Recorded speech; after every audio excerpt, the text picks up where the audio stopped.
first triathlon. And I do every single thing the book said to do, I did. I was obsessed. I mean, I was a little crazy, to tell you the truth. I stopped drinking wine. I stopped, I started turning down invitations. I started saying to people, no, I'm sorry, I can't do that because I got to get up at 5 in the morning and I have to run. Now, when I made this decision, I didn't even own a bicycle. All right? You need a bicycle for a triathlon. But I put this quote up, the difference between a dream and a goal, because soaring, we're talking about goals, is a plan. You have to have a plan. A goal without a plan doesn't work, right? It just doesn't work. So get yourself a plan. If you have the goal, whatever the goal is, and I'm not suggesting doing a triathlon, but if you have that goal, you absolutely positively need a plan. And we took that picture down in New Jersey. This was in the Atlantic Ocean, the triathlon. And everyone in that picture is at least 15 years younger than me. Oh, and by the way, my goal was to finish. If I had to crawl across the finish line, I would crawl across the finish. That was the goal. It wasn't a big lofty goal. It was like finish. Now, you're going to have obstacles. Whatever your goal is and whatever your plan is, you're going to have obstacles. Some of them are big, some of them are small, some of them are people, some of them are process, some of them are things, right? But there's going to be obstacles. So the next thing you need to do is to figure out, what is my strategy for getting around the obstacle, getting rid of the obstacle, getting through the obstacle, right? Right? So Diana Nyad tried 5 times to swim from Cuba to Florida. And each time she learned something. And she had some pretty amazing obstacles. The people who want to build Legoland, now there's a group where I live, Stop Legoland, and they have a Facebook thing. And they had a rally last week downtown with signs, and the media came, right? Because they're all on board on this is what Diana, she had sharks and jellyfish, right? So I don't forget who said, did you see her? First couple of times she tried this swim, I mean, they like poisoned it, like her face is so swollen. These are pretty big obstacles. So who cares if you have a goal and you have a plan and you have money and you have funding and you have a team and you have all this stuff, but you got these jellyfish, right? So whatever your plan is, you have to think of that. The A in soaring, I think, is the most important piece of soaring, but it's attitude. You have to have the right attitude. Now, some of you will say that Eddie the Eagle was crazy, and this was my favorite childhood book, The Little Engine That Could. I think I can, I think I can, I think I can, I think I can. Of course you can. Of course you can. Of course you can. You know you can. Just do it. Just do it. Just do it. Just do it. When I was going to do a triathlon, I was so scared to tell anybody that I was going to do it. And finally, I told one of my best friends, and man, did she burst out laughing. She's like, you? Like, you're not even coordinated. That's what she said to me, my best friend, right? But in my head, I was like, no, I think I can. And my son, my older son, went to the finish line, and he brought to the finish line a bottle of wine. And I'll never forget when I ran across the finish line. He was about 26 at the time. But my oldest son said, I can't believe you did that. Right? Which was kind of cool for him to like watch his mom do that. So you need an attitude. Now, every single person in this room is a role model for today's youth. And that's really exciting. That's really exciting. But what kind of role model are you? Right? Are you a consistently positive role model? Tell me what you can do, not what you can't do. Tell me what will work, not what won't work. Tell me how to fix the problem. Stop whining about the problem, right? Do you speak in a positive way or do you speak in a negative way? Right? Now, how many of you here this morning, since you've been awake, have walked up to people with a big smile and said, hi, how are you? Hi, good morning. Hi, I'm so-and-so. How many of you did that? A couple? Okay, I didn't meet you guys. You didn't come up to me. All right? All right, now take off your work hat for a minute. How many parents do I have in the room? Oh, okay, I got a lot of parents in the room. Your child comes home from school. They have 4 A's and 1 F on the report card. What do you say? What do you instinctively say? Do we go, what happened here? What happened here? Right, do we do that? I mean, we don't intend to. I want to say like, wow, you got 5 A's. Isn't that fabulous? Right? But we tend to be negative. Why? Because our society is negative. The newspaper is negative. We hear a lot of negative stuff. The campaigns right now are killing me, right? They're just killing me because they're brutal. They're brutal and they're so negative, and the kids are hearing that, and these people are supposed to be role models. So you're a role model every single day, and I just love this picture up here because I was looking and it's kind of 80-20. Like, this is the same guy, right? I'm looking at all the faces and I'm saying, I think I want to work with him most of the time. Most of the time, but not all the time, right? So if he comes to work and he looks like that, I say, like, go away. Do you work with anybody who is negative? They're complaining. I know they're not in this room, but they're whining, right? So what do we need to do? We need to say, tell me something good. Tell me something right. Tell me how to solve it, right? Give me hope. So the budget got cut. So we're doing more with less. Let's put on our thinking caps, right? Let's be hopeful about having a positive attitude. Do any of you have somebody that you're working with right now that if they left, you would be so happy? Do any of you have somebody that you're working with right now, and if they left, you would be devastated? All right, okay. All right. So there are two issues. There are two things when we talk about employees and we talk about teams that I have to talk about. So one is the attitude piece, right? The positive, can-do, upbeat attitude. But then the other piece is the competency piece, right? So competency is, does the person have the knowledge, experience, the education to get something done? Do they have the documents? If you're going in for surgery, do you want your surgeon to be competent? Do you want the guy who graduated at the top of his medical class or the bottom of his medical class? He's cutting into you. Who do you want? Right? I mean, most of us say, I want the highly competent physician who graduates at the top of his medical class. But is the attitude important? Right? So many years ago, I think, and I'm old, but I do think in a lot of organizations, we hired for competency. Even those organizations, they hire because they took a test and they scored well on the test. I mean, my husband is a police officer, right? How do you get to be a sergeant? How do you get to be a lieutenant? How do you get to be you take a test. You take a test. And if you score well on the test, you get promoted to sergeant. For 20 years, my husband worked in Washington Heights. Some of you know where that is.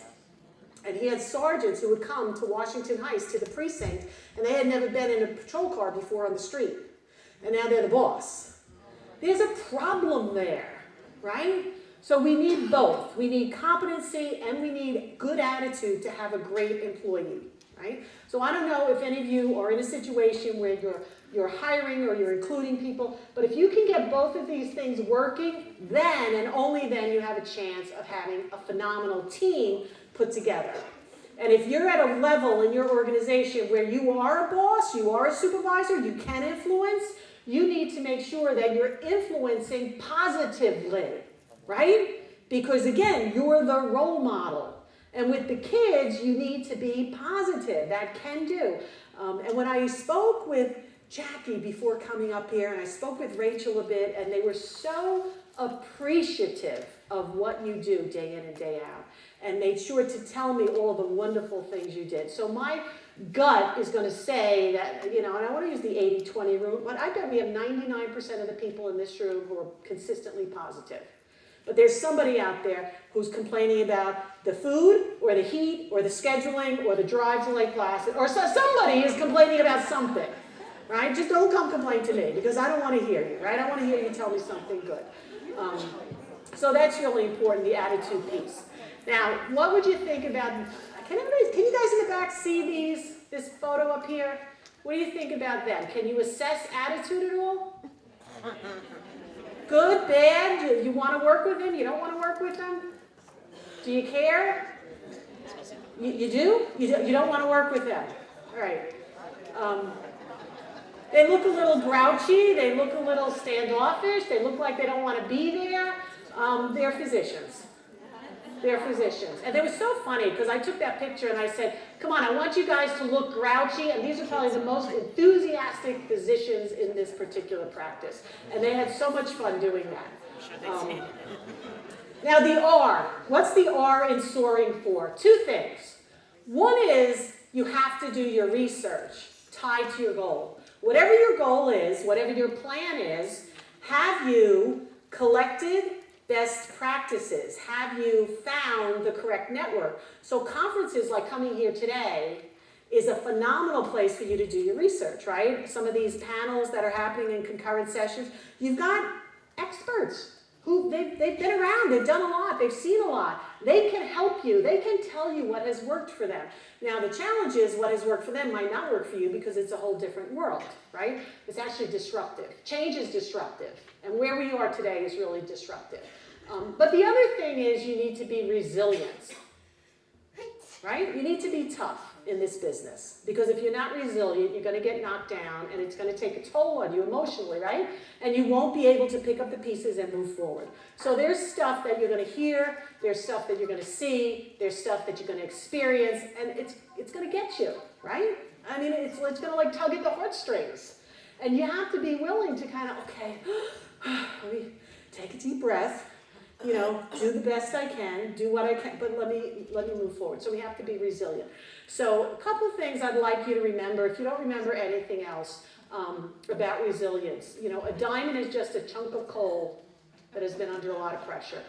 But really, at the end of the day, this is all about your health. If you're sick, you're no good to anyone. If you're sick, you're no good to your coworkers, you're no good to your family, you're no good to your spouse, you're no good to your kids, you're no good to your parents, and you're no good to the youth that you serve in your municipality or your town or your village, right? Am I right? So how many of you will say to me, and you're being 100% honest, that you really do a good job taking care of yourself? You eat well, you exercise. How many of you in this room really, honestly, oh my God, like what do we got? Maybe 10%? A work in progress? Is that what you said? It's a work in progress? Okay. So, if you do not remember one thing from soaring to new heights, the keynote is soaring to new heights, there is no way you are going to soar anywhere if you're sick. Right? You must take care of yourself. You must pay attention to yourself. And I'm telling you this because 2 years ago I had a stroke. So after my 50th birthday, when I thought I was hot stuff and I finished a triathlon, right, I had a stroke 2 years ago. And it was scary. And I'm recovered, obviously. I recovered, and I'm blessed, and I'm lucky, and I'm just so grateful. But that was a pretty scary situation for me. And I'm telling you that because I want you to take care of yourself. And what you do is so much harder than what a lot of other people do, right?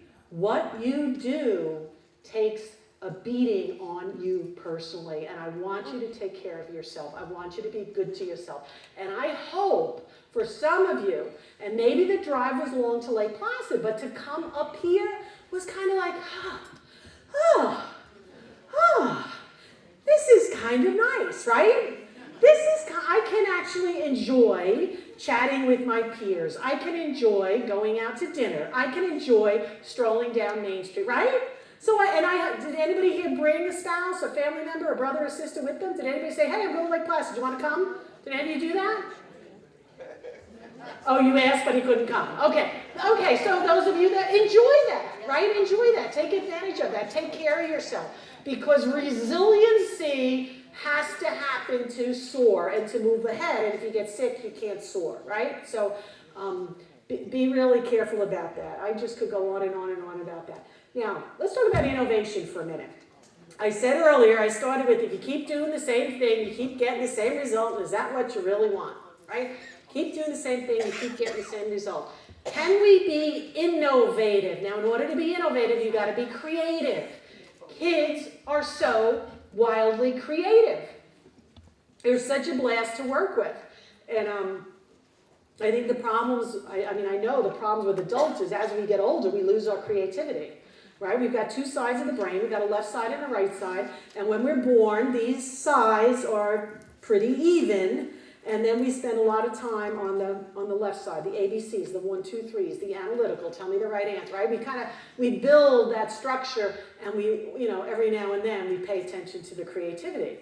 But we really need to be innovative in order to accomplish our goals, because things are very different today.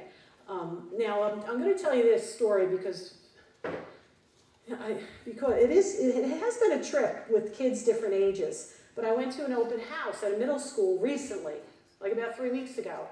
And I went into one of the classrooms, and one of the teachers, she was teaching social studies, she was talking about flashcards, like paper index flashcards.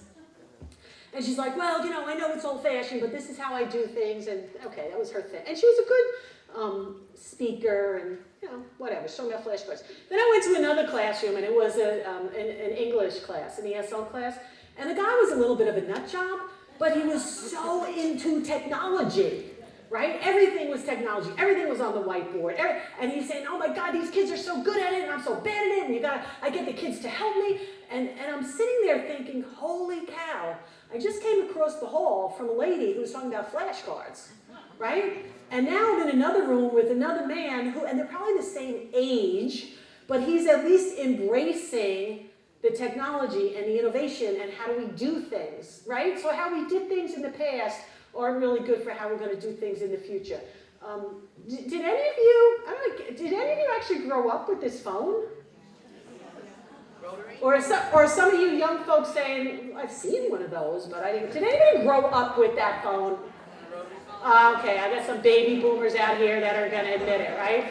Young kids, they're like, what is that? What is that, right? What do you mean? You stick your finger in that thing? And then you wait, right? Who the heck has the patience? We need to be innovative.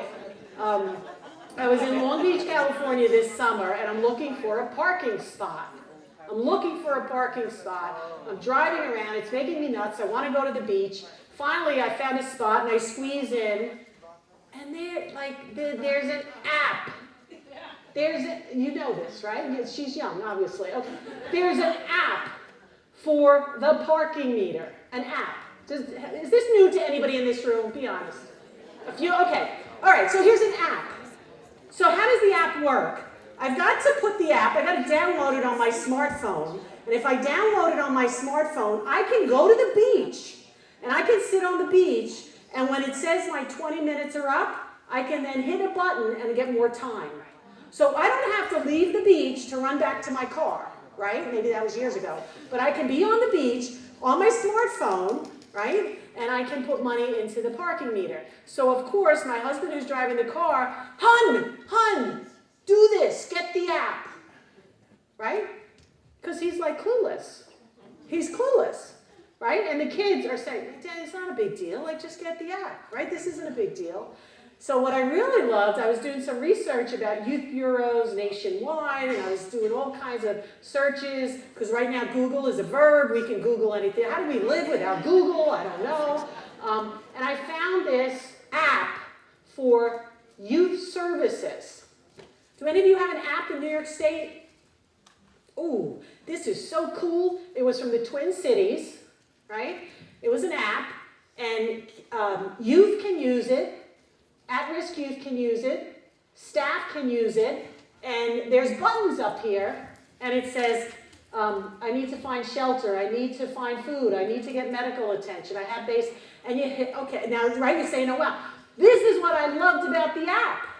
I like the fact that it was an app, but I like this, and I put down here, 2015, the Youth Service Network application built this app from a grant, $115,000 grant from Target.